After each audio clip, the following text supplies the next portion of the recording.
ಎಲ್ರಿಗೂ ನಮಸ್ಕಾರ. ಒಂದು ಇಂಪಾರ್ಟೆಂಟ್ ವಿಚಾರ ಹೇಳೋದಕ್ಕೆ ಈ ವಿಡಿಯೋ ಮಾಡ್ತಾ ಇದ್ದೀನಿ.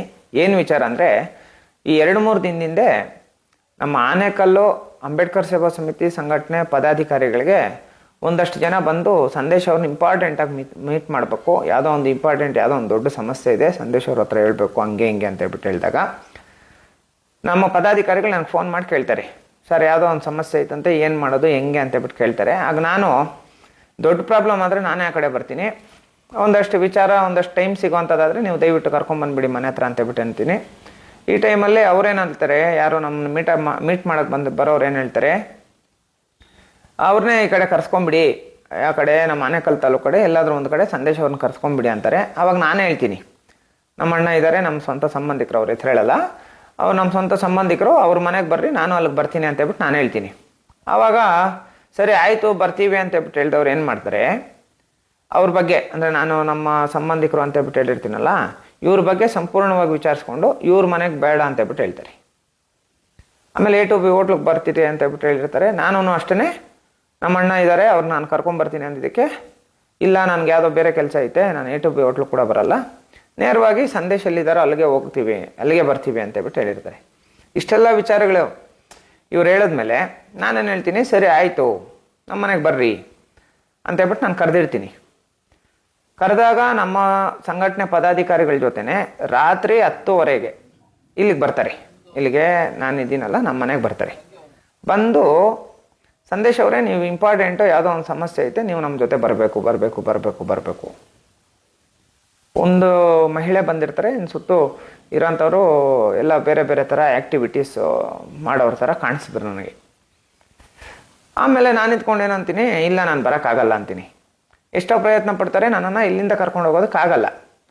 ಆಮೇಲೆ ಏನು ಮಾಡ್ತಾರೆ, ಇಲ್ಲಿಂದ ಮತ್ತೆ ಅವರು ಎದ್ದು ಹೋಗುವಂಥ ಸಂದರ್ಭದಲ್ಲಿ ನನ್ನನ್ನು ಕೂರಿಸ್ಕೊಂಡು ಹೇಳ್ತಾರೆ, ನೀವು ನಿರ್ಮಾಣ್ ಶೆಲ್ಟರ್ಸ್ ವಿಚಾರದಲ್ಲಿ ಯಾವುದೇ ಕಾರಣಕ್ಕೂ ಹೋಗಬೇಡಿ, ಅದು ನಿಮ್ಗೇನು ಅಷ್ಟೊಂದು ಒಳ್ಳೇದಲ್ಲ, ನಾವೆಲ್ಲ ಯಾರೂ ಸರಿಯಿಲ್ಲ ಅಂತೇಳ್ಬಿಟ್ಟು ಈ ಲೇಡಿ ಬಂದಿರ್ತಾರಲ್ಲ ಇವ್ರು ನನಗೆ ಹೇಳ್ತಾರೆ. ಹಂಗೇನಾದರೂ ನೀವು ಮಾತಾಡಿದ್ದೀರಂದರೆ ನೀವು ಜಾಸ್ತಿ ದಿನ ಇರಲ್ಲ, ಈ ಥರ ಎಲ್ಲ ಮಾತಾಡ್ತಾರೆ. ಆವಾಗ ನಾನು ಯಾಕೆ ಹಿಂಗೆಲ್ಲ ಇದರೆಲ್ಲ ಮಾತಾಡ್ತಾ ಇದ್ದಾರೆ, ಏನು ಇವ್ರ ಕತೆ ಏನು, ಇವ್ರ ಬ್ಯಾಕ್ಗ್ರೌಂಡ್ ಏನು ಕತೆ ಇವ್ರದ್ದು, ನೇರವಾಗೇ ಬಂದು ಮನೆಯಲ್ಲೇ ಕೂತ್ಕೊಂಡು ಬೆದರಿಕೆ ಆಗ್ತಾಯಿದ್ದಾರೆ, ನಿರ್ಮಾಣ್ ಶೆಲ್ಟರ್ಸ್ ವಿಚಾರದಲ್ಲಿ ನೀವು ಹೋಗಬೇಡಿ ಹಂಗೆ ಹಿಂಗೆ ಅಂತೇಳ್ಬಿಟ್ಟು. ಆಮೇಲೆ ಇವ್ರ ಬಗ್ಗೆ ನಾವು ಒಂದಷ್ಟು ವಿಚಾರಣೆ ಮಾಡಬೇಕು, ಒಂದಷ್ಟು ತಿಳ್ಕೊಬೇಕು, ಹಂಗೆ ಹಿಂಗೆ ಅಂತೇಳ್ಬಿಟ್ಟು ಒಂದಷ್ಟು ವಿಚಾರಣೆ ಮಾಡಿದಾಗ ಆ ಬಂದಿರ್ತಾರಲ್ಲ ಆ ಮಹಿಳೆ ಹೆಸರು ಭಾಗ್ಯಮ್ಮ ಅಂತ.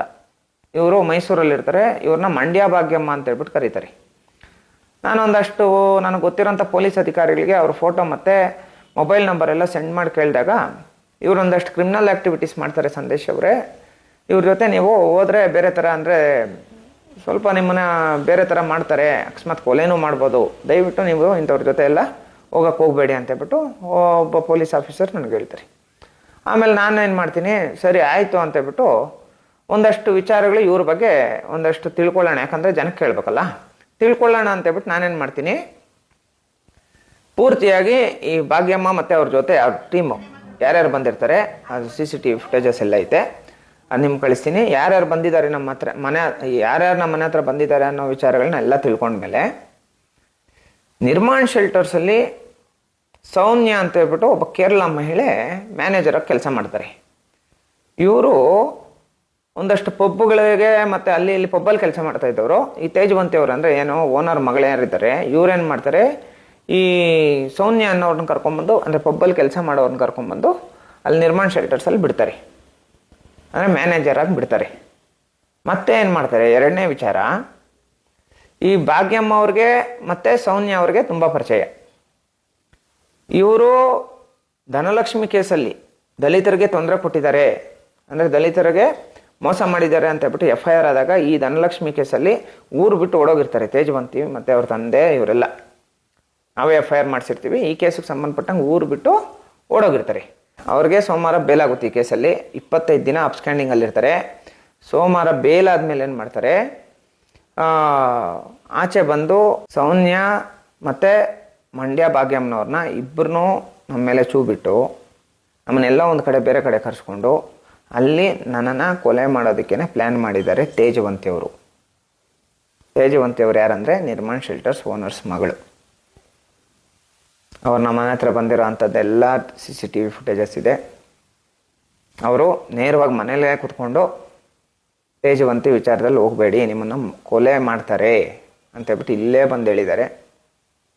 ಈ ಥರ ಅಂದರೆ ಈ ಶ್ರೀಮಂತರು ದುಡ್ಡು ಕಾಸು ಕೊಟ್ಟಾಗ ನಾವು ತಗೊಂಡಿಲ್ಲ ಅಂದಾಗ, ಇವ್ರ ವಿರುದ್ಧ ನ್ಯಾಯಯುತವಾಗಿ ಹೋರಾಟ ಮಾಡ್ತಾ ಇದ್ದಾಗ ನಮ್ಮವ್ರನ್ನೇ ನಮ್ಮ ಮೇಲೆ ಎತ್ಕೊಡ್ತಾರೆ, ನಮ್ಮ ಮೇಲೆ ಸುಳ್ಳು ಕೇಸುಗಳು ಹಾಕೋದಕ್ಕೆ ಪ್ರಯತ್ನ ಪಡ್ತಾರೆ, ನಮ್ಗೆ ದುಡ್ಡು ಕಾಸುಗಳು ಆಮಿಷಗಳು ನೋಡ್ತಾರೆ, ಯಾವುದಕ್ಕೂ ನಾವು ಬಗ್ಗಿಲ್ಲ ಅಂದಾಗ ಕೊಲೆ ಮಾಡೋ ಅಷ್ಟು ಕೆಳಮಟ್ಟಕ್ಕೆ ಹೋಗ್ಬೇಕಾ?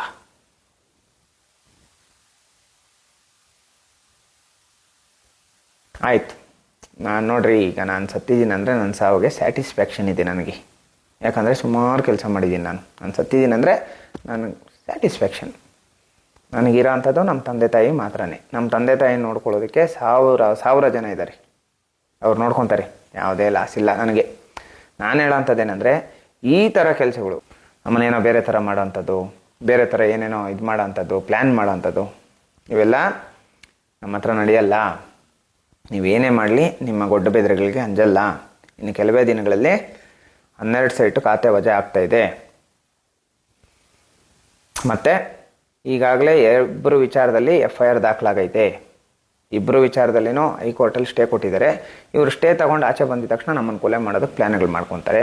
ಆದರೂ ಇವೆಲ್ಲ ಎಲ್ಲೋ ಯಾಕೋ ನಮ್ಮ ನ್ಯಾಯಾಲಯಕ್ಕೆ ಇವೆಲ್ಲ ಯಾಕೆ ಅರ್ಥ ಆಗ್ತಾಯಿಲ್ಲ ಅನ್ನೋದು ನನಗೆ ಅರ್ಥ ಆಗ್ತಾಯಿಲ್ಲ.